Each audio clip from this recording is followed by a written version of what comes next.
Comment allez-vous? Hi les amis, bonjour. Je suis dans ma cuisine, je fais une sorte de crêpe.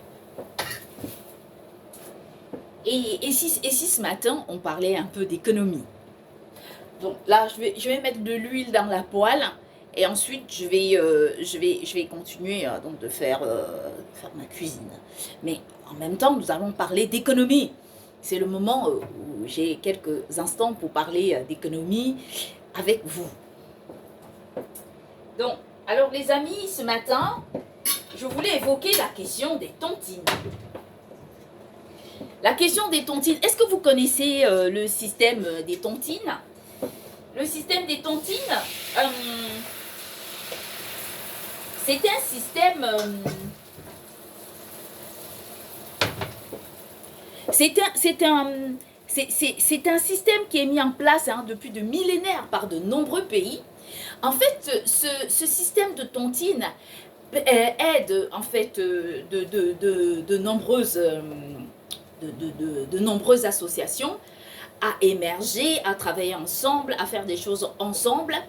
Et donc, chacun apporte une contribution et donc, on mélange les personnes mélangent toute la contribution pour faire bénéficier une autre personne. Le système de tontine, c'est un système très ancestral qui existe mais vraiment depuis des millénaires. Et de nombreux pays l'ont toujours adopté. C'est une économie très sournoise, mais très efficace. Sournoise, pourquoi? Parce qu'elle n'est pas très souvent... Elle va défier les règles de la logique. Elle va défier les règles de la logique. Elle va défier les règles de la logique de toutes les réglementations pour exister. Ça, c'est sûr. Par contre, il faut quand même reconnaître que c'est une économie qui, jusqu'ici, a toujours aidé de nombreuses nations. On ne peut pas oublier cette réalité. Ça, c'est une véracité. Donc, quand on parle de la tontine, on s'en rend compte qu'il y a de nombreux pays qui, aujourd'hui, de plus en plus, ont fait le choix de s'associer entre eux sur un système qu'on appellerait la tontine. On peut dire autre chose, nommer cette monnaie différemment, BRICS, BRACS, comme on veut. On peut dire ce qu'on veut, mais dans le fond, c'est un système de tontine. C'est-à-dire que tu viens avec ton argent, je viens avec mon argent, l'autre vient avec son argent, les gens viennent avec leur argent, tout le monde vient avec leur argent, on assemble tout l'argent et on en fait un bouquet de capitaux très important. On est d'accord que jusque-là, c'est très beau. On connaît la montée du BRICS, on connaît la prépondérance du BRICS. Et si moi je me permets d'intervenir aujourd'hui, c'est pour une seule et unique raison. Je vais vous donner la raison. La raison, elle est vraiment très très simple. La raison, c'est que le Nigeria, pas à cause du Nigeria, attention, parce que je crains pour l'Afrique. L'Afrique, aujourd'hui, c'est un continent en très grande souffrance qui rencontre des problèmes tout le temps. Et l'Afrique n'est pas suffisamment... Excusez-moi, je mets la pâte, je verse la pâte. L'Afrique n'est pas suffisamment préparée économiquement. C'est-à-dire que je pense que l'Afrique n'a pas cette logique financière. Et même si elle l'a, il y a de nombreux pays, en fait, il y a de nombreux... il y a des personnes, en fait, comme ça, qui empêchent à l'Afrique d'évoluer. Et l'Afrique vit sur une sorte d'hibernation financière et économique qui la retarde toujours. Et donc, si moi, je me permets de dire quelque chose concernant le BRICS, c'est parce que le Nigeria, qui porte fortement l'économie africaine, a intégré le BRICS. Ce qui m'oblige aujourd'hui à parler non pas contre le BRICS, mais pour protéger les intérêts de l'Afrique et de tous ces pays pauvres qui adhèrent à cette économie, à cette monnaie. Attention, je ne suis pas... vous connaissez ma position concernant le BRICS. Est-ce que c'est une position légitime? Moi, je n'en sais rien, mais c'est ma position. les mots que j'ai, est-ce que ce sont des mots légitimes? Je n'en sais rien, ce sont les mots qui me viennent. Donc, je suis dans l'obligation de les utiliser, de parler avec ces mots-là pour vous permettre de comprendre ce que je dis. Et si ce que je dis n'est pas vrai, alors moi je vous demande de me pardonner.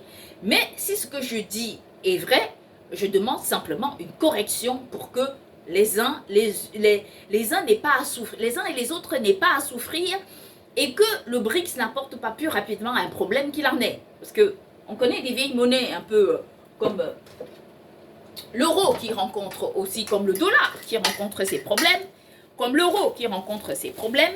Je comprends la prépondérance du yin, pardon, pas du yen, pardon, pardon, je fais mes crêpes en même temps. Je comprends la prépondérance du BRICS, qui est aujourd'hui une monnaie, on va dire que c'est une monnaie anticoloniale.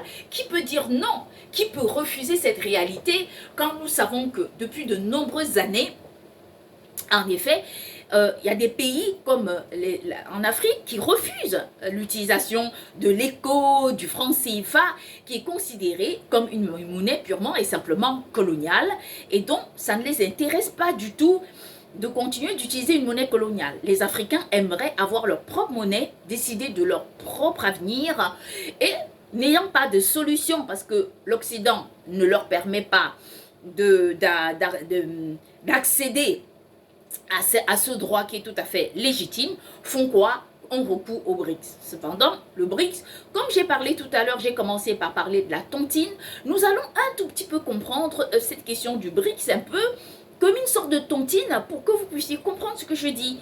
Ce que je dis, ce n'est pas contre le BRICS, mais c'est aussi pour protéger les intérêts de l'Afrique qui n'a jamais su, en fait, pas que l'Afrique ne sait pas protéger ses intérêts, ce n'est pas ce que je dis, mais c'est que de plus en plus, les Africains sont la cible de certaines manipulations, et pour moi, j'aimerais que les Africains soient à l'abri de cette manipulation, et je le dis aujourd'hui de façon très ouverte, hein, ça veut dire que là, je cite l'Afrique, je ne cite pas quelqu'un d'autre, je ne cite pas un autre pays, je ne cite personne, je cite uniquement l'Afrique parce que le Nigeria, c'est un pays économiquement stratégique en Afrique qui a toujours su distribuer, vendre en Afrique. Donc si aujourd'hui l'économie nigériane ne soutient plus l'économie africaine, c'est tout un problème. Et justement, il y a d'abord eu rappelez-vous, il y a d'abord eu le Bitcoin qui circulait au Nigeria, qui devait remplacer le Naira. Ce que je trouve grave, parce que qu'est-ce qui a porté l'économie nigériane? L'économie nigériane a toujours été portée par sa monnaie propre, parce que le Nigeria avait la possibilité de décider pour sa monnaie. Rappelez-vous qu'à un moment donné, il y avait eu une proposition occidentale selon laquelle le BRICS le Naira devait intégrer l'éco. Ils ont dit non. Maintenant, ils ont intégré le BRICS, ça c'est bien. Jusque-là, c'est une monnaie révolutionnaire. Moi, je ne dis pas non. Mais pour ne pas créer encore des problèmes en Afrique. Et parce qu'il faut vous mettre à la place des Africains qui aujourd'hui sont obligés de rembler des puits de matières premières qui ont été creusés, laissés à l'abandon, ainsi de suite. Donc, il faut quand même vous rappeler que c'est important de mettre en place une sorte d'équité qui permet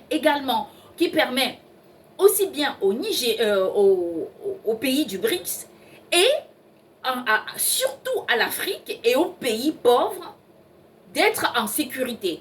Moi, je vais expliquer très simplement hein, ma compréhension du BRICS. Qu'est-ce que c'est que le BRICS? Le BRICS, c'est cette monnaie qui se comporte un peu comme une sorte de tontine. Écoutez très bien ce que je dis. C'est comme une sorte de tontine. C'est-à-dire quoi? C'est-à-dire que chacun rapporte son budget.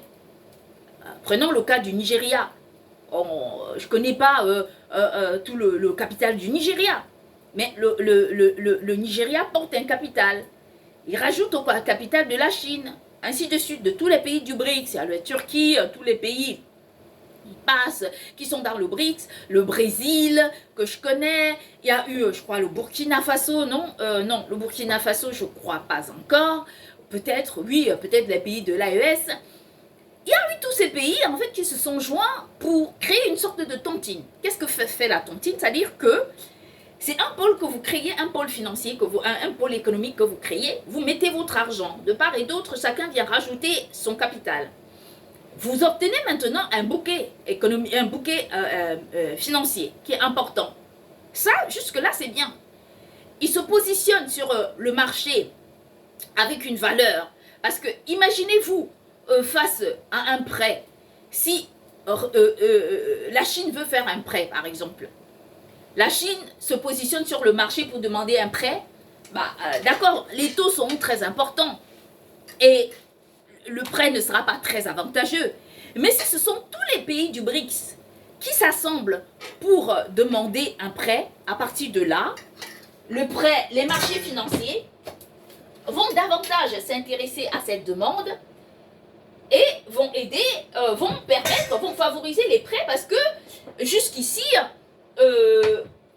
il y a la possibilité de rembourser, il y a les garants qui sont des pays, qui sont tous les pays, et le bouquet financier est tellement important, si bien que, voilà, il y a la possibilité de bénéficier des avantages avec une monnaie unique.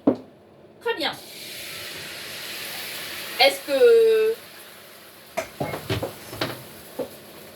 Est-ce qu'il y a un problème? Non, il n'y a pas un problème. Moi, je suis jusqu'ici, tout va bien. Donc, les marchés, il y a une sorte il y a une force économique et financière qui accompagne une monnaie forte, une monnaie globale en même temps unique, qui permet donc à qui doit permettre à de nombreuses nations de bénéficier des avantages. Ça, c'est un avantage de prêt. Ça, c'est sur les marchés financiers. Quand je parle de cet avantage financier, on parle du marché financier global. On ne parle pas du marché du BRICS. Rappelez-vous que le BRICS est une tontine. Rappelez-vous ça. Mettez-vous en tête pour comprendre très facilement ce que ça veut dire. Pour réussir à ne pas vous tromper. Il ne faut surtout pas vous tromper. Donc le BRICS est une tontine. Tous les capitaux du BRICS sont une tontine. Mais avec cette même tontine sur les marchés financiers, vous avez un potentiel, vous avez une sorte de notoriété qui vous permet de faire des emprunts, d'acheter peut-être à prix concurrentiel, ainsi de suite. Et là, jusqu'aux achats, moi je parle plus des marchés financiers, vous avez des avantages au niveau des marchés financiers. On est d'accord jusqu'ici. Le problème qu'il y a dans le BRICS, c'est que à partir du moment où vous avez une seule monnaie, et il faut vous rappeler que ce n'est pas parce que ça s'appelle le BRICS que ça change de l'éco.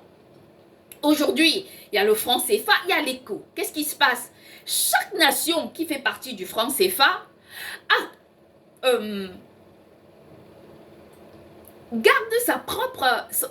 gère son propre budget.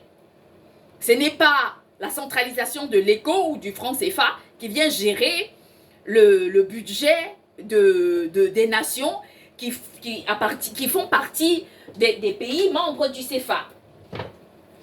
Le problème n'est pas forcément c'est-à-dire que le problème n'est pas une monnaie quelconque.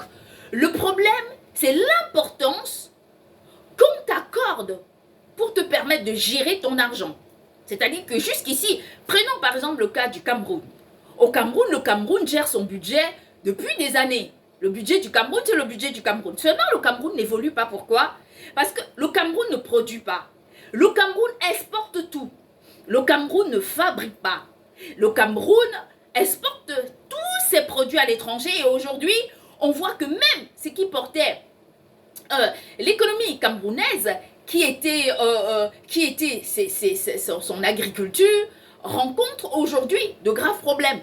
Ce qui crée une sorte de réalité qui vous permet de réfléchir et de se dire, si on est intégré, si on s'intègre au BRICS, qu'est-ce qu'on attend? Juste avoir une monnaie révolutionnaire? Parce que c'est facile que tu aies une monnaie révolutionnaire. Si tu as une monnaie révolutionnaire, c'est très bien mon ami, c'est parfait. Mais si tu as une monnaie révolutionnaire et que tu n'as pas la capacité de produire, à quoi ça te sert d'avoir cette monnaie révolutionnaire? À rien du tout. C'est-à-dire que tu es exactement sur le même point, sur le même plan, que ça ne servirait à rien. passer du Naira au BRICS ou encore du franc CFA au BRICS. Ce sera exactement la même chose. Qu'est-ce qui va se passer? Il y aurait encore l'absorption des capitaux. Bon, je retourne en fait ma galette et je reviens. Regardez, je l'ai une galette. Je retourne ma galette et je viens. Genre, je mets de l'huile là et je reviens.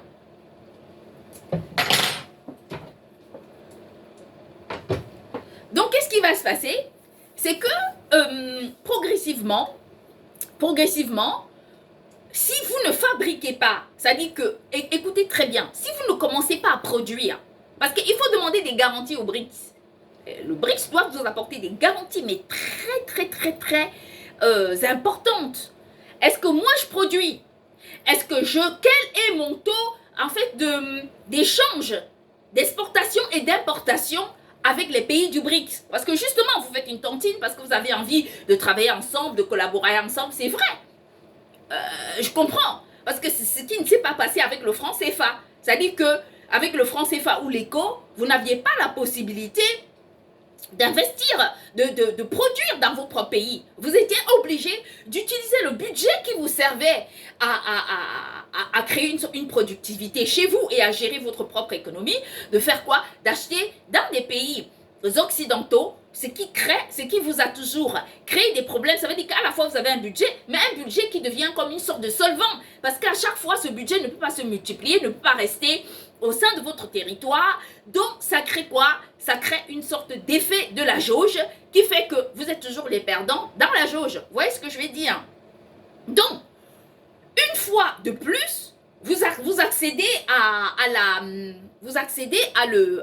au BRICS. Je mets la pâte et je reviens.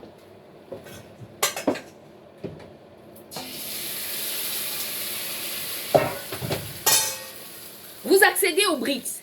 Et lorsque vous accédez au BRICS, si, par exemple, les pays qui ont toujours produit et qui ont toujours vendu aux pays qui ne s'appelaient pas les BRICS, par exemple, le Nigeria qui a souvent exporté en Chine, si en adhérant au BRICS, tu rêves, tu te dis, ah moi je suis le Nigeria, ainsi de suite, tu ne tiens pas ta production parce que ce qui a fait la force du Nigeria, ça a été la productivité. Si tu ne tiens pas ta production, si tu ne leur montes pas, et si tu ne requiers pas des parts de marché dans les pays du BRICS, alors crois-moi que d'ici quelques années, tous tes capitaux seront aspirés et tu te retrouveras, pas Nigeria, mais tu te retrouveras avec des lettres en moins. Est-ce que tu comprends ce que je vais te dire? Donc, c'est important de demander des garanties de distribution. Si tu fais partie du BRICS, tu vas te dire quelles sont les garanties que j'ai d'exportation, d'importation, quelles sont les garanties de production que j'ai. Parce que si tu ne produis pas, tu resteras exactement le même qu'avant et en même temps, tu risqueras de ne rien apporter à ton peuple et tu continueras toujours à l'affaiblir. Je veux que tu comprennes cette réalité qui est très importante parce que il ne faut pas se leurrer. Il ne faut surtout pas se leurrer. Et si tu essayes de faire comme si tu ne comprenais pas, comme si, je comprends. Sur ce point, les pays membres du BRICS, que ce soit l'Indonésie, le Brésil, que ce soit le Nigeria et bien d'autres pays, la Turquie, je crois que la Russie fait partie des pays membres du BRICS. Je ne sais pas. Là, j'ai un doute, mais je crois, oui. Il faut vraiment faire très attention. Il faut demander les garanties, toutes les garanties que je cite. Les garanties d'exportation, les garanties d'importation, les taux d'exportation requièrent. Je ne veux pas exporter moins de tant % de produits par rapport à ma production. Attention, je suis obligée de collaborer avec tous les pays au monde parce que j'ai toujours fait.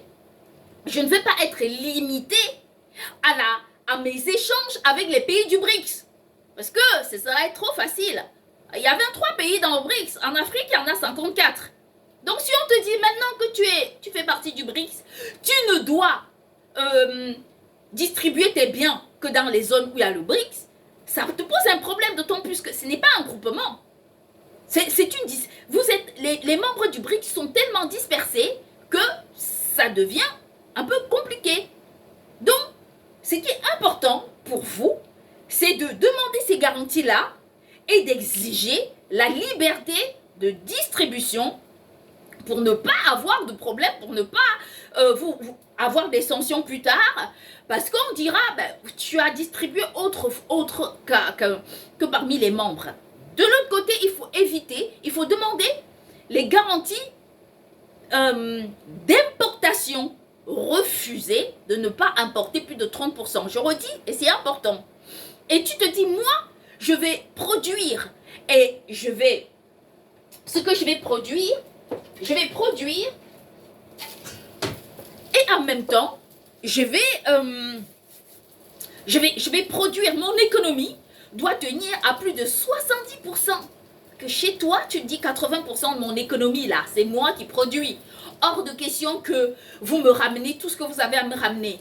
Et les 20%, moi je peux expédier. Mais dans mon pays, je dois produire jusqu'à 80% pour garantir la souveraineté économique au sein de mon propre pays, pour garantir moi-même pour prévenir une crise quelconque, pour ne pas dépendre des marchés dont je suis obligée de subir. Ça, c'est très important. Parce que ne revenez pas me dire, ah oui, non, mais on ne savait pas. Il faut que vous sachiez, il faut que vous compreniez, et ça, c'est ultra important. Par ailleurs, il faut éviter les solvants économiques. C'est quoi les solvants économiques? Ce sont toutes ces grandes économies qui peuvent faire partie du BRICS et qui continuent à distribuer. C'est-à-dire quoi? Ils deviennent les principaux distributeurs de la zone du BRICS. Parce que la Chine est une grande économie. Qu'est-ce qui intéresse la Chine? C'est gagner de l'argent. C'est de se positionner en tant que leader. Et pour devenir leader, la Chine est dans l'obligation de gagner encore plus d'argent.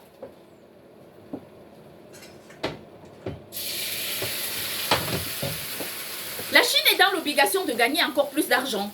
Et lorsque la Chine gagne encore plus d'argent, ben, ça lui permet d'avoir une certaine notoriété par rapport à son propre budget de la Chine au sein même de son propre pays.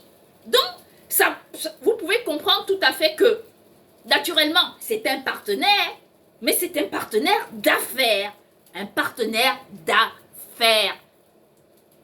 Nous allons être très clairs là-dessus, et si vous le redire, on le redit. Un partenaire d'affaires, c'est un partenaire d'affaires. Et quand on est dans les affaires, il faut réfléchir en termes financiers, économiques, profit. Si vous réfléchissez en termes, je vais joindre une monnaie coloniale, je vais joindre une monnaie anticoloniale pour lutter contre le colonialisme, mon ami, t'es pas sorti de l'auberge, hein? T'es pas sorti de l'auberge. Je te dis, moi, vous savez, je ne suis pas une intellectuelle et je ne me réclame pas en tant que telle.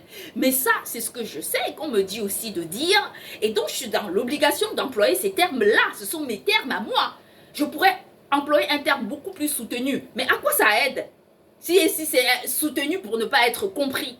Donc, on parle terre à terre pour se comprendre, famille par famille, pour comprendre, ami, ami. Et comme ça, il n'y a pas de problème. Donc, quand vous êtes dans les affaires en tant qu'un pays, vous allez vous asseoir autour de la table, quand vous discutez, vous dites très bien, bon, voilà mon plan, voilà mon projet pour mon pays, montrez-moi le projet pour chaque pays, et ensuite, vous allez mettre tous les projets ensemble pour décider et pour créer une sorte d'équité d'affaires. Donc,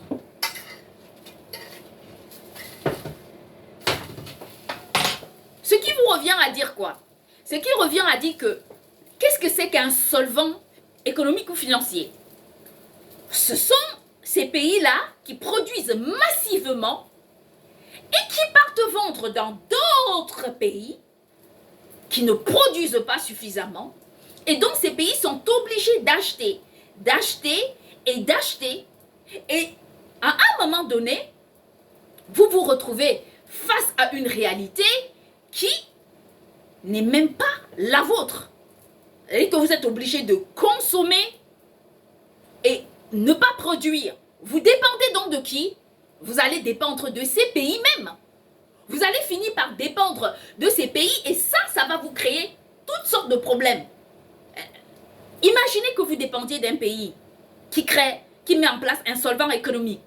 Le Nigeria peut devenir un solvant économique. C'est-à-dire quoi? Lui, il produit, il vend au pays et lui, il n'achète jamais rien. Il dit, moi, je produis.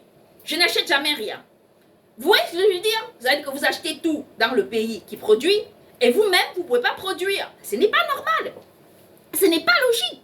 Vous voyez ce que je veux dire?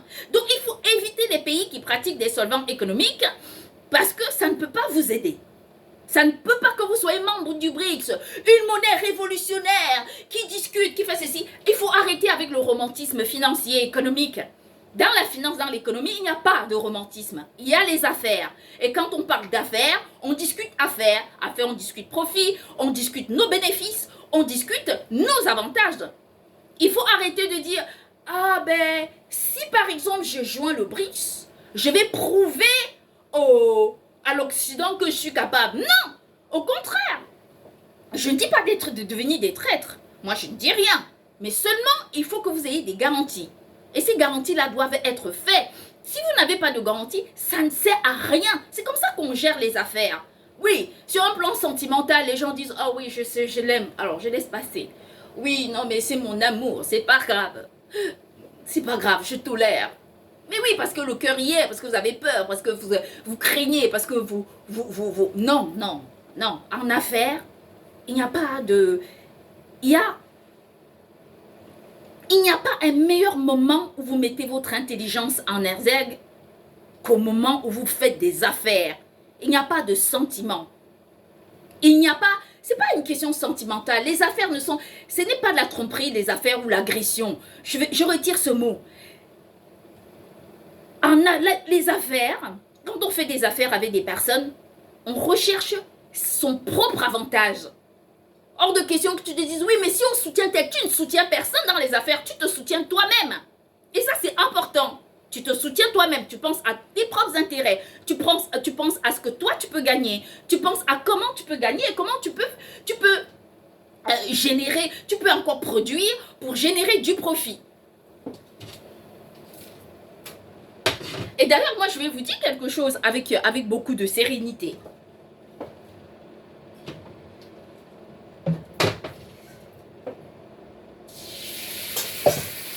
Si jamais vous subissez des solvants économiques, si vous subissez des solvants, des pays qui mettent en place des solvants financiers et économiques, en fait, je vais vous dire ce qui va se passer. D'ici quelques années, les pays pauvres du BRICS vont encore devenir très pauvres. Et les pays qui vont pratiquer des solvants économiques vont encore devenir très riches. Vous comprenez ce que je veux dire? Que la pauvreté va accroître. Parce que si vous devenez un membre d'une association et vous dites, ah oui, non mais si on soutient et il est très riche, il va passer devant les États-Unis. Il ne faut pas rêver. Faut pas rêver. La richesse est c'est important de dire ça. La richesse ne tient pas au montant d'un capital. Quand on veut évaluer une richesse, on évalue toutes les infrastructures, toutes les réserves, tous les capitaux, tous les budgets, tout ce que vous croyez. Par exemple, si on veut évaluer la richesse de la France, vous croyez qu'on va évaluer la richesse de la France en tenant compte de sa dette ou en tenant compte, je ne sais pas, de son capital actuel? On va évaluer combien coûte la Tour Eiffel, par exemple, pour être très simple. Combien coûte l'avenue des Champs-Élysées? Combien? Vous comprenez ce que je veux dire? C'est comme ça qu'on évalue une richesse. Donc si vous dites, on va rejoindre le BRICS, on va devenir des contestataires, ça, c'est votre problème. Mais il ne faut pas devenir des contestataires et vivre dans une romance qui ne doit vous aider en rien du tout. La romance en affaires, c'est juste une sorte de folie. Et d'ailleurs, je vais vous dire une chose, et une chose qui est très importante, et même qui est encore plus importante que le reste. Parlons des investissements. Depuis quelque temps, J'arrive, hein, je retourne ma... C'est une sorte de crêpe, c'est une sorte de galette. J'espère que ce sera bon. Je n'ai pas encore mangé. Excusez-moi, mais je suis obligée de faire la cuisine. Il faut bien que je mange. Et après, regardez, mon ordi est placé juste là, prêt à écrire. Donc, j'ai plein de choses à faire. C'est pour ça que je profite pour parler en faisant la crêpe. Et après, je vais faire mon café. Et après, voilà, je vais écrire, ainsi de suite. Bon, je crois que ça vous intéresse parce que je dois manger. Ce qui vous intéresse, c'est ce que je dois dire. Alors, j'arrive, excusez-moi. Je tourne un peu, je remue un peu la pâte parce que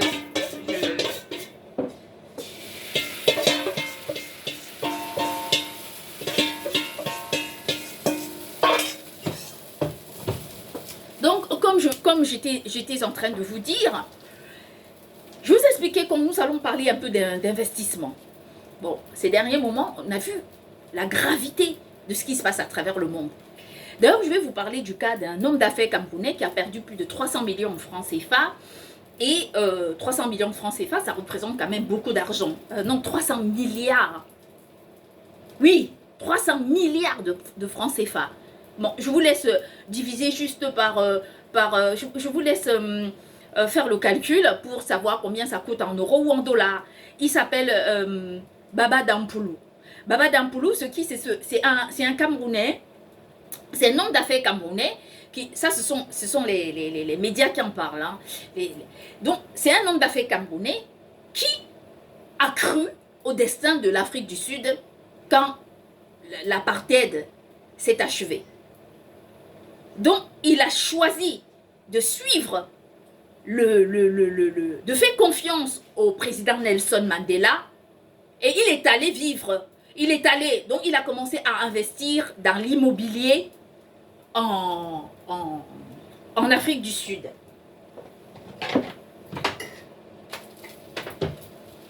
Très vite, il s'est fait de l'argent. Il a amassé un certain capital qui lui a permis d'avoir une certaine notoriété. Rappelons qu'il ne faisait pas les affaires qu'en Afrique du Sud. Il faisait aussi des affaires ailleurs. Seulement, il est entré dans une sorte de rouage d'escroquerie où on lui a fait acheter une banque et après on lui a demandé des intérêts ou un remboursement de prêt.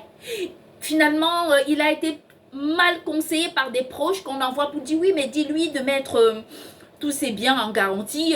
Et donc, il a mis tout son capital en garantie. Ils l'ont escroqué et la justice sud-africaine, aujourd'hui, ne lui a toujours pas donné gain de cause.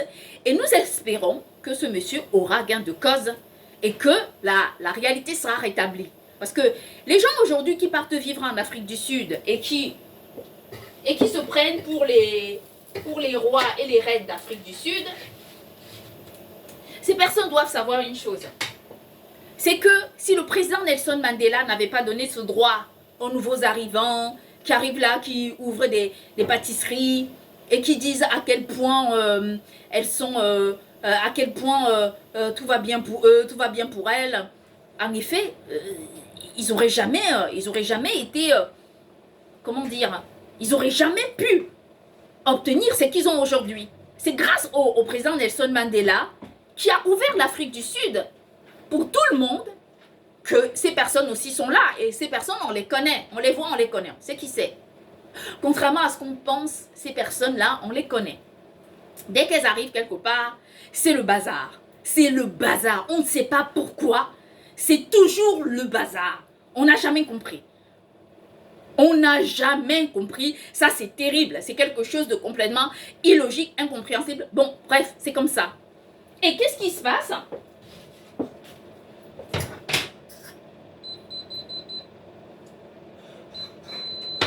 Bon, j'ai terminé de faire, hein, j'ai terminé. Donc, qu'est-ce qui se passe? C'est que les pays du BRICS, le Baba Dampoulou, aujourd'hui, attend toujours un procès qui n'a pas été fait. Et nous espérons que les gens aujourd'hui qui profitent de la stabilité économique de l'Afrique du Sud doivent respecter la mémoire du président Nelson Mandela parce que c'est très important. Parce que c'est ultra important de le faire. Non pas devenir, faire les affaires, ce n'est pas devenir des voleurs, des voleuses, des escrocs ou... Non, quand on fait les affaires, on table son business plan sur un profit. Sur un profit. Naturellement que ça prend du temps pour faire les profits. Vous verrez des entreprises qui vous disent: ah oui, c'est la première année de notre affaire, on a généré un bénéfice. Tu as généré un bénéfice, alors ton investissement a été de combien? C'est pas... nous savons que les affaires qui génèrent très rapidement des bénéfices, oui, voilà, qui génèrent très rapidement des bénéfices, ce sont des affaires, ce sont des commerces très très courants comme ça, où tu achètes la banane, un régime de banane, tu vends, mais quel bénéfice tu as? Mais si tu mets en place un véritable investissement, il faut que tu puisses avoir du temps pour amortir l'investissement. C'est pour ça que les investissements font peur aux hommes d'affaires. Si un homme d'affaires pouvait ne pas investir et gagner d'argent, ou une femme d'affaires pouvait ne pas investir et gagner d'argent, ou encore des personnes qui font les affaires pouvaient ne pas investir et gagner de l'argent, en fait, ces personnes gagneraient facilement de l'argent. Ça, ce ne serait pas un problème. Ils n'investiraient pas. Parce que le plus difficile pour une personne qui fait les affaires, c'est quoi? C'est l'investissement. Tu ne sais jamais ce qui t'attend. Quand on cite tout ce que Michael Porter a dit, on réalise qu'on rajoute, on rajoute encore d'autres billes et on réalise quand même qu'il y a un danger quand on investit. Néanmoins, on ne va pas avoir peur d'investir parce que si ou parce que ça. Donc, c'est exactement le cas. Il ne faut pas arriver sur un marché se dire pour gagner de l'argent, il faut escroquer. Il faut escroquer tel pays. Il faut aller dans un pays voler des milliers de francs ou encore le plus gros scandale d'escroquerie que nous avons connu récemment avec l'Espagne. Qu'est-ce qui s'est passé en Espagne? En fait, c'était un réseau d'escrocs qui se sont assemblés pour escroquer plus de 131 milliards, non, millions, autant pour moi, je crois que c'est millions, plus de 131 millions aux Espagnols, et ils étaient partout, hein. Il y en avait qui étaient en Israël, des escrocs qui étaient en Israël, il y avait des escrocs qui étaient en Chine, d'autres qui étaient dispersés un tout petit peu partout dans le monde, et d'autres même qui se trouvaient même en Australie. Donc vous pouvez comprendre un tout petit peu tout ce qui peut se passer. Vous voyez, donc à un moment donné, il faut être en capacité de ne pas percevoir le sens des affaires comme étant une sorte d'escroquerie, mais les affaires, c'est une mise en scène de la réussite et du profit. Tu mets en scène quelque chose qui te permet, moi je gagne combien là-dedans? C'est quoi l'argent que je gagne moi? Mon profit c'est quoi? Et là, tu réussis. Mais on ne te dit pas de détruire l'autre pour gagner de l'argent. On te dit tout simplement de gagner de l'argent parce que tu as investi et que tu travailles pour pouvoir percevoir le retour de ton investissement. C'est tout simplement ça.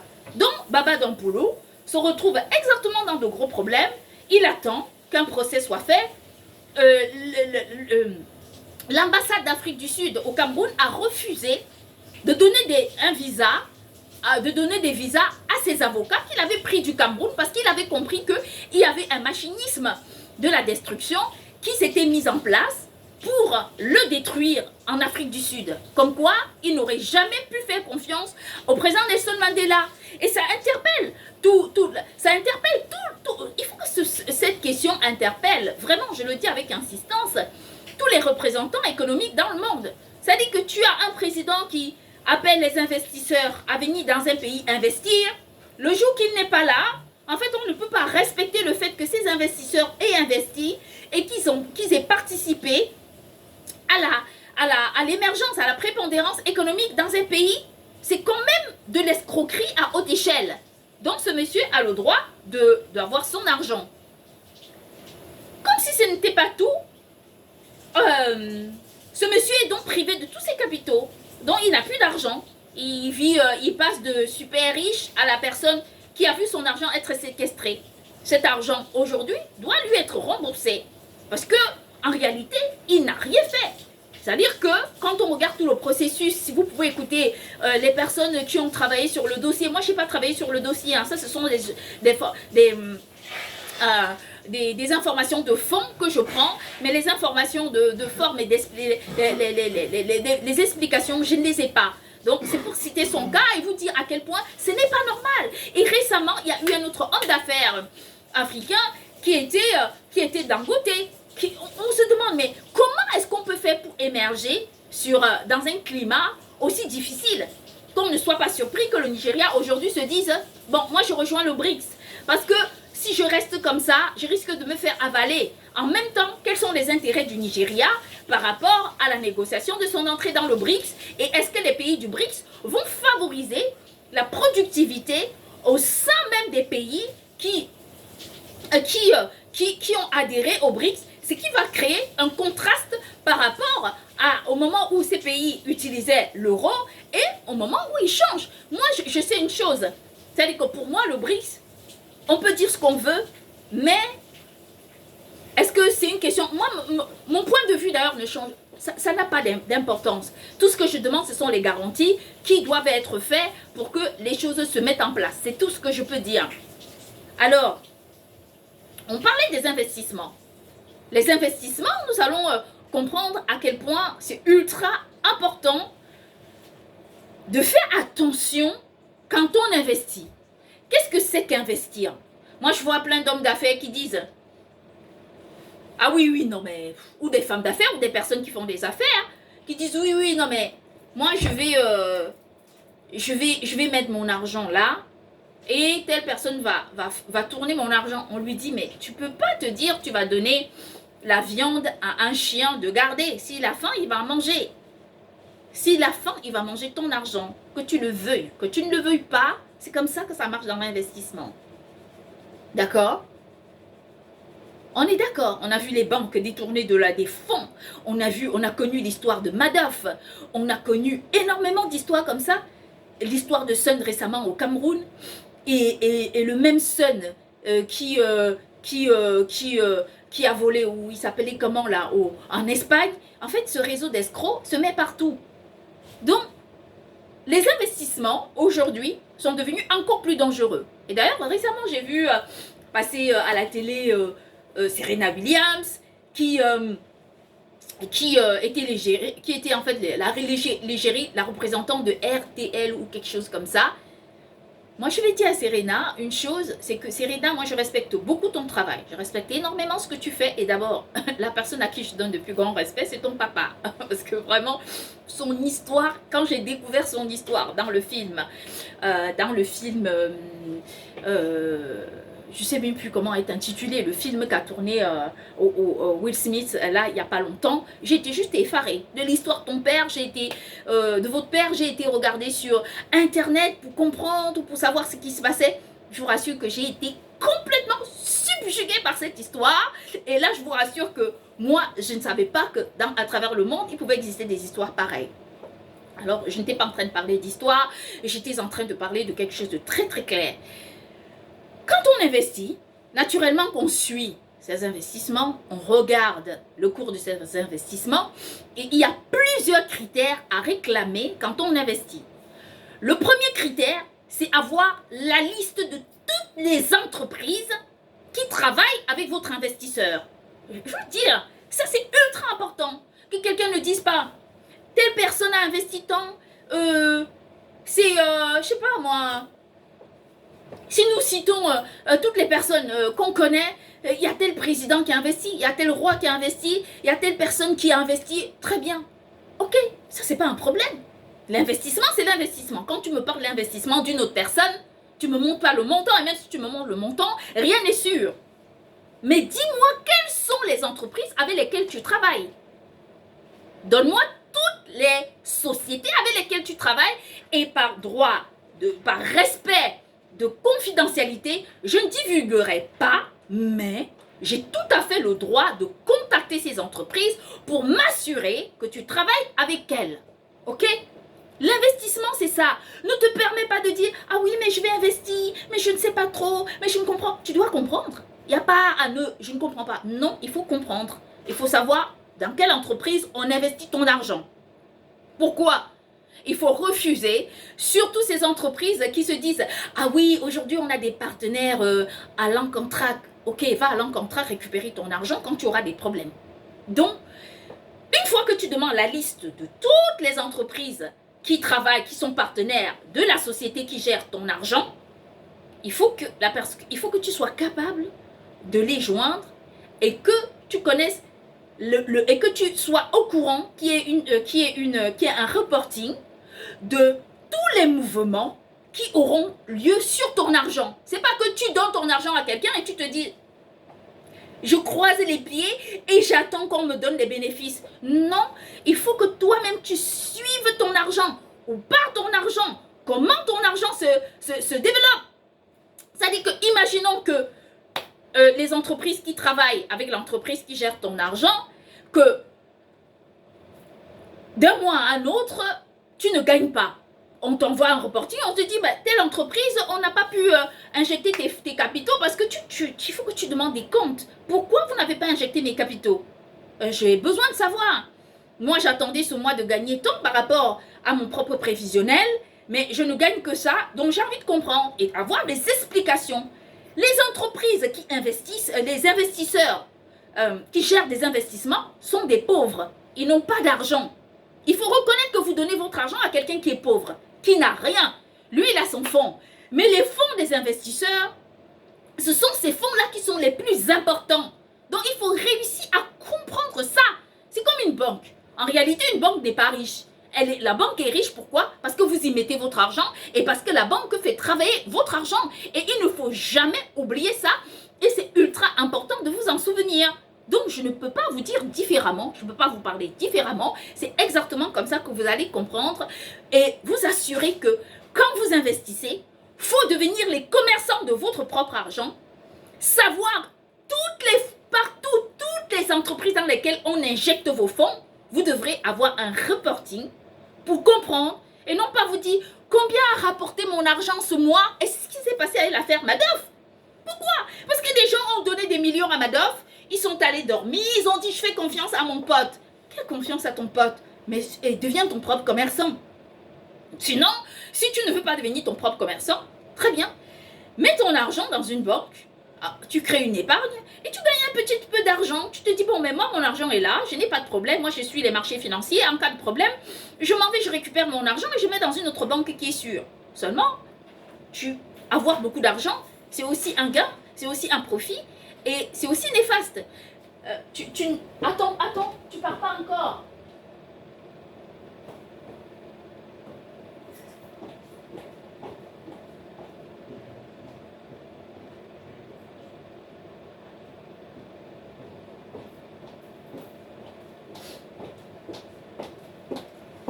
Excusez-moi, j'étais allée voir mon fils un instant parce que je croyais qu'il sortait.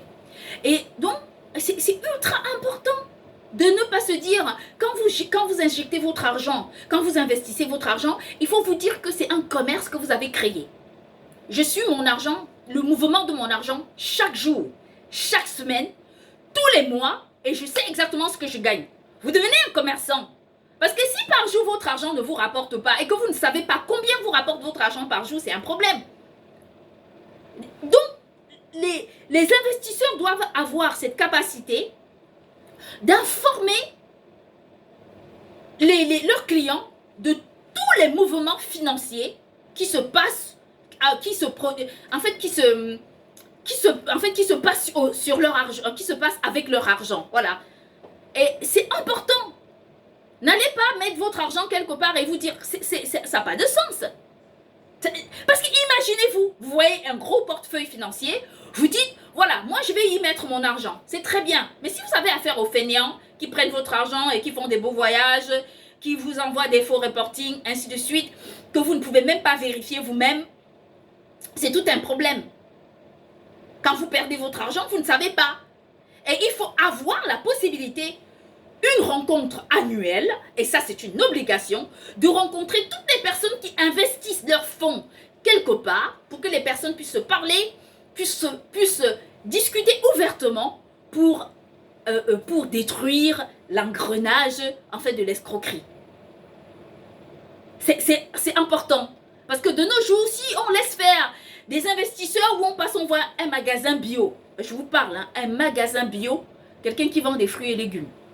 Alors il a dit à ce magasin, en passant, si tu payes tant par mois, donc tu fais une sorte de cotisation, tu peux te servir quoi, jusqu'à combien d'euros. Moi je me dis, c'est un magasin, quand je vous parle de magasin, on parle d'un petit magasin, quoi, un petit box qui ne vaut pas grand-chose. Je vous rassure, sincèrement, je vous rassure.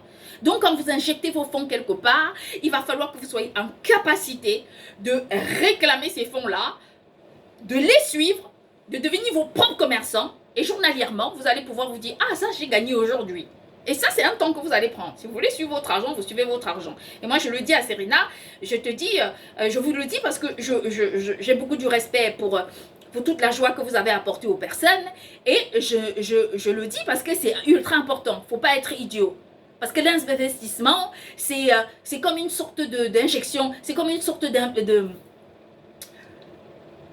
c'est comme une sorte de fonds de commerce qu'on met quelque part. Vous n'allez quand même pas mettre un fonds de commerce dans une affaire et aller chez vous vous asseoir et dire j'ai des gens qui gèrent mon affaire. Ben non, vous aussi vous allez suivre votre affaire pour savoir. Et si par exemple il y a un des clients, une des entreprises qui travaille avec votre investisseur qui n'accepte pas vos fonds, parce que c'est possible en fait, accepter c'est un peu hilarant ce que je dis, mais par exemple, si vous vous rendez compte, pourquoi vous n'avez pas injecté mes fonds dans cette entreprise? Je trouve que c'est une entreprise qui est porteuse de profit. Alors, vous avez la capacité d'appeler et de demander, ah moi je suis cliente auprès de telle société d'investissement. Vous n'avez pas, je trouve que mon portefeuille n'est pas suffisamment, le montant de mon portefeuille n'évolue pas suffisamment chez vous et je souhaiterais que vous teniez un peu compte de mon portefeuille. Ça peut être le bazar, mais c'est pour prévenir, pour que les gens ne tombent pas dans l'anarchie de l'escroquerie aujourd'hui qui se passe à travers le monde entier. Parce que je vous rassure que ce qui s'est passé en Espagne, c'était juste la petite mise de tous les problèmes que d'autres personnes rencontrent à travers le monde. Moi, j'ai parlé d'investissement ici. On peut encore continuer d'en discuter, mais ça ne servira à rien. Moi, j'ai dit ce que je sais et c'est comme ça que moi, on m'a informé. Ne faites plus siphonner vos fonds. Et la meilleure façon d'investir, c'est quoi? Je vais vous dire, parce qu'il y a des gens qui disent, ah oui, tu prends ton argent, des millions et des millions, tu vas donner à quelqu'un. C'est bien. Mais pourtant, si tu investis en tenant compte de ce leitmotiv espagnol qui dit muchos pocos hacen un mucho. Beaucoup de petits font un gros. Tu dis, moi je vais pas du temps pour monter un commerce. Mais je fais une étude de marché sur les commerces à fort potentiel, les commerces physiques à fort potentiel. Moi, je vais devenir un investisseur dans ces commerces. Je vais choisir un secteur très clé, secteur industriel ou encore un autre secteur. Tu dis, bon, moi, je vais investir là-dedans. Tu t'en vas, tu vois des gens, par exemple, une entreprise, tu lui dis, écoute, qu'est-ce qui te manque pour devenir encore, pour mieux te positionner sur le marché? Cette entreprise te dit, bah, moi, ce sont les fonds. Naturellement, ce sont toujours les fonds. Tu prends son business plan, tu regardes ses clients, tu regardes toutes les transactions et tu dis, ah ben, je vais me positionner sur ce produit. Ça, c'est un produit financier qui est sûr. C'est quoi? Tu sors quelques millions, tu investis dans cette entreprise et tu sais que tu as ton profit. On va dire que oui, tu deviens actionnaire, mais tu peux aussi devenir un investisseur sans devenir actionnaire. Tu investis, tu deviens actionnaire, tu vas porter tous les tracas de l'entreprise. Si tu deviens investisseur, tu vas juste récupérer ton bénéfice. Le reste ne te regarde pas. Ce que tu veux, c'est le contrat que tu as signé avec la personne et que tu te dis, voilà, moi c'est ça que je veux, c'est ça que je dois gagner. Moi je vais gagner ceci, je vais gagner. On est d'accord? C'est exactement ce qu'il faut comprendre. Donc, et si tu investis dans plusieurs entreprises comme ça, qui sont porteuses de succès, et que toi-même, avec ta propre notoriété, que tu puisses te dire, bon, mon réseau, oui, tout le monde fonctionne avec un réseau. J'ai compris que c'est comme ça que ça marche. Mon réseau doit consommer auprès de cette personne.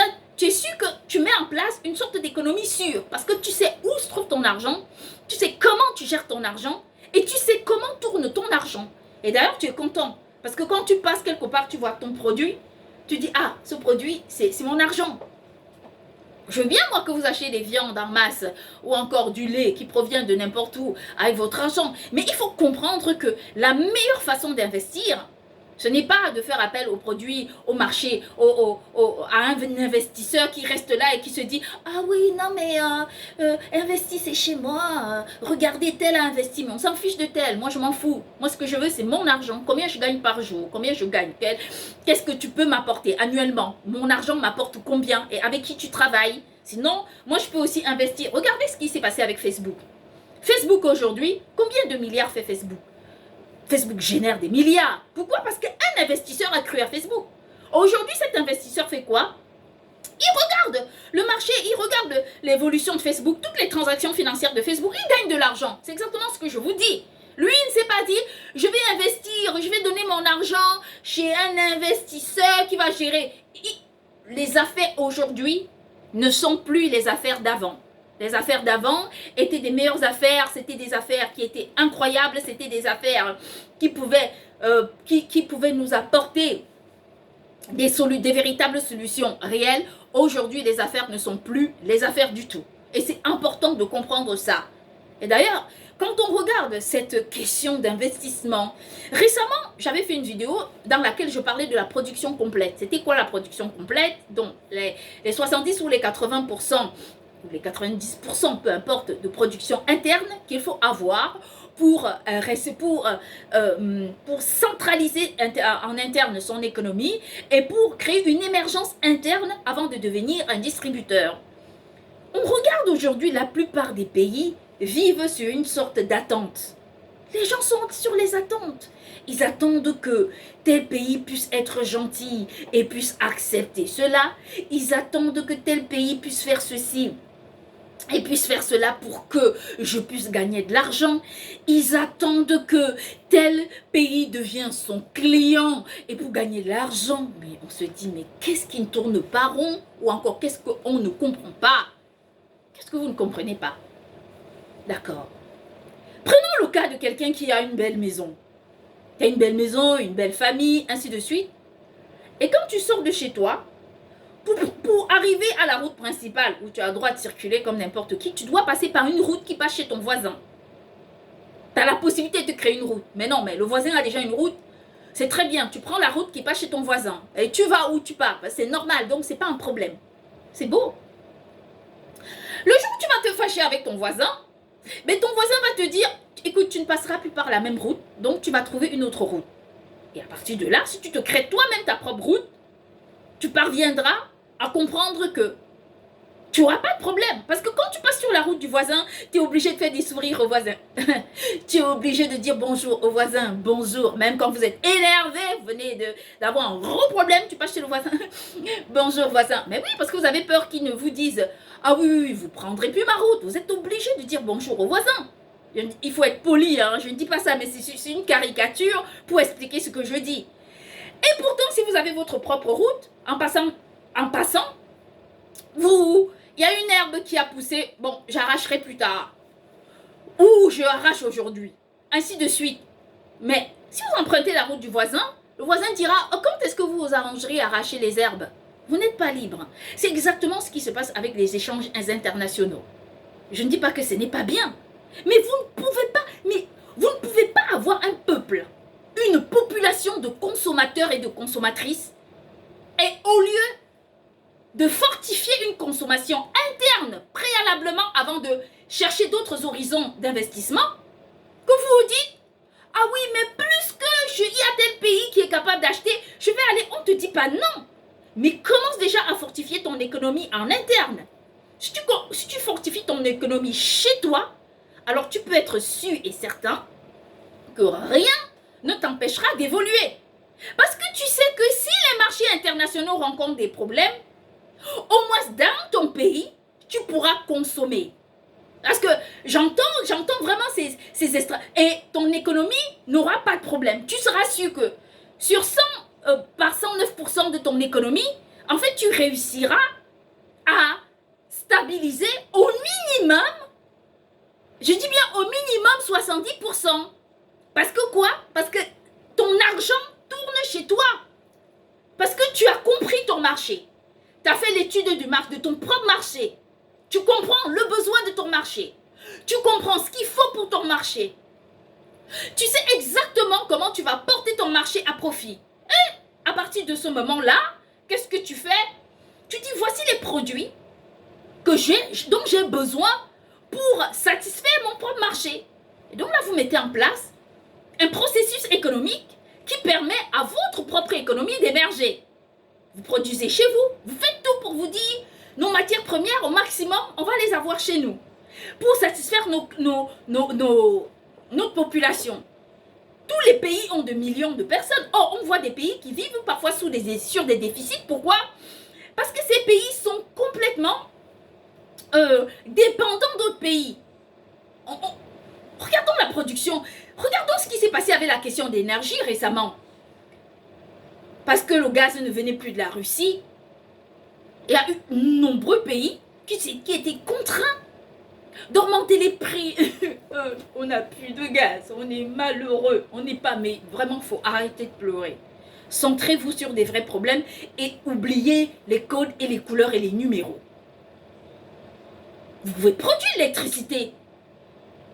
C'est pas grave s'il n'y a pas de gaz. Il peut y avoir l'électricité. Aujourd'hui, quand on regarde la plupart des foyers, dans des maisons et même par sécurité, la plupart des personnes utilisent des plaques vitrocéramiques. Ce n'est plus du gaz comme avant. Pourquoi pas créer un réseau électrique qui alimente tous les pays, les éoliennes, ainsi de suite. Vous commencez à pleurer. Or, si vous aviez pensé à l'émergence interne de votre population, vous aviez fait une étude de votre population, une étude de marché sur le terrain, vous avez cherché à comprendre exactement comment il fallait faire pour investir sur votre terrain, en fait, en cas de problème, bah voilà. Vous aurez été, voilà.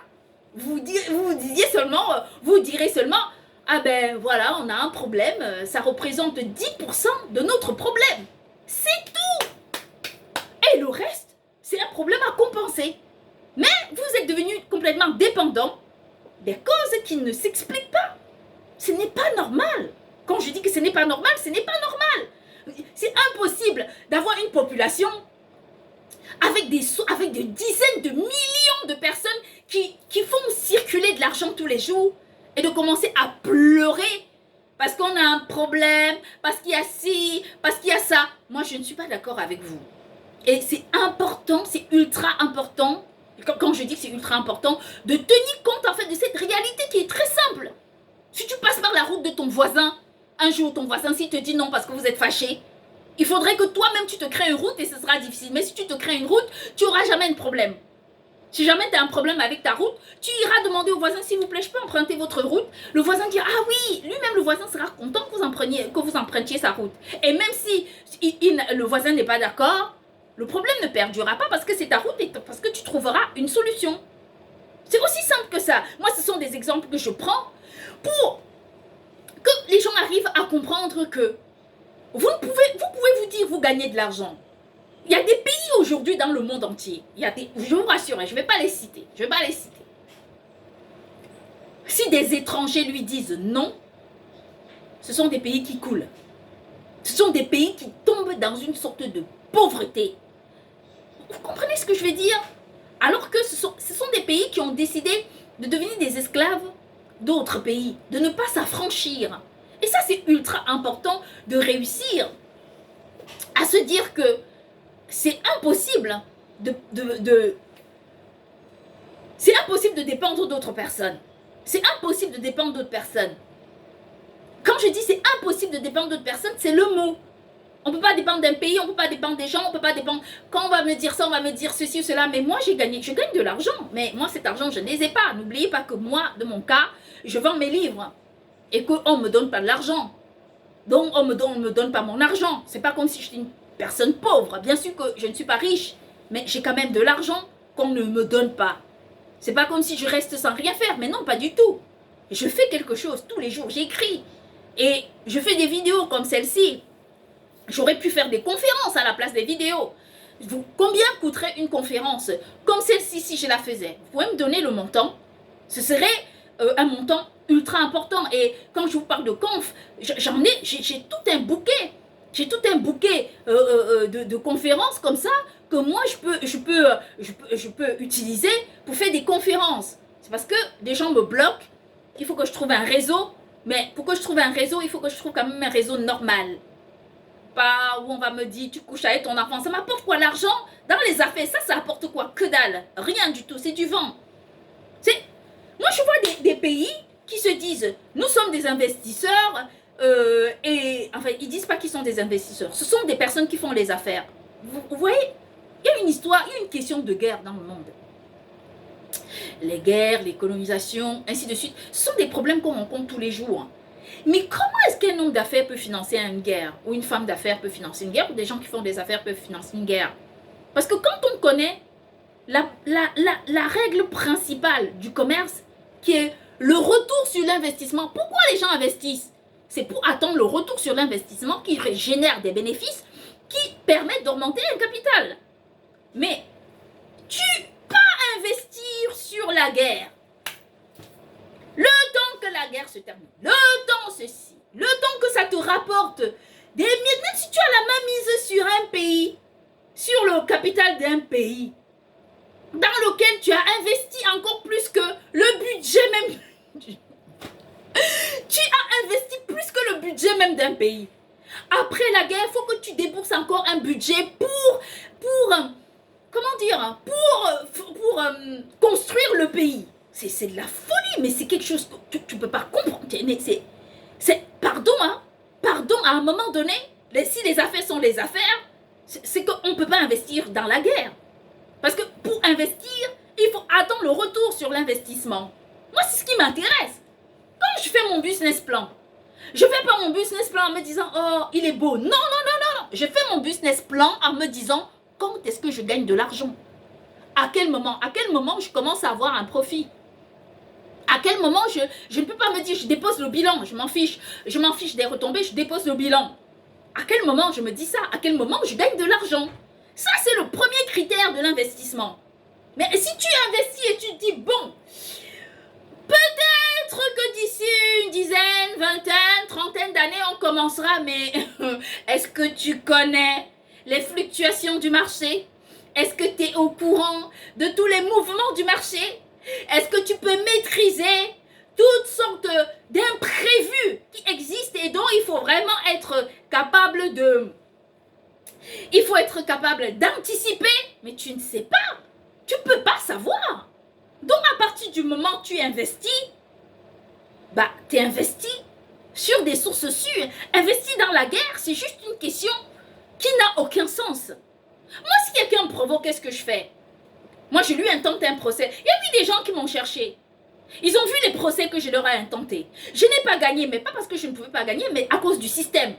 Mais quand ils ont vu le procès que je leur ai intenté, ils ont compris qu'on peut s'amuser avec moi, mais à un moment donné, moi ce que je veux, c'est le respect de chacun, de l'un et de l'autre. Et c'est la réalité. Je sors de ce contexte et j'en viens. Investir dans la guerre, c'est juste une question, mais... Regardez ce qui se passe aujourd'hui. Prenons le cas de l'Ukraine. Qu'est-ce qui se passe avec l'Ukraine? L'Ukraine était un pays, voilà, qui avait un certain budget. Il s'est mis en guerre. Le budget occidental de la guerre aujourd'hui en Ukraine dépasse les 110 milliards de dollars. 110 milliards de dollars. Pardon, excusez-moi, hein, mais et les investissements continuent. Combien coûte le sous-sol ukrainien? Ah, dans combien de temps faut-il l'amortir? Parce qu'il faut quand même se dire qu'après la guerre, l'Ukraine ne va pas se dire, voilà, bon, je suis sortie de la guerre, je compte 110 milliards, je te donne. Mais non, il n'aura pas d'argent. Il aura encore besoin d'autres milliards pour construire le pays. Il aura besoin encore d'autres capitaux pour pouvoir reconstruire le pays, non pas seulement au niveau des infrastructures, mais au niveau du socle social. Ce qui aujourd'hui n'est pas le cas. Alors quand on voit les hommes d'affaires qui se disent on va investir, combien vous allez gagner et après combien de temps? Quel est votre business plan? Moi c'est tout ce que je peux vous dire ce matin. Et voilà, bah, je ne vais pas rajouter grand chose et je vous dis à très bientôt. Bonne journée.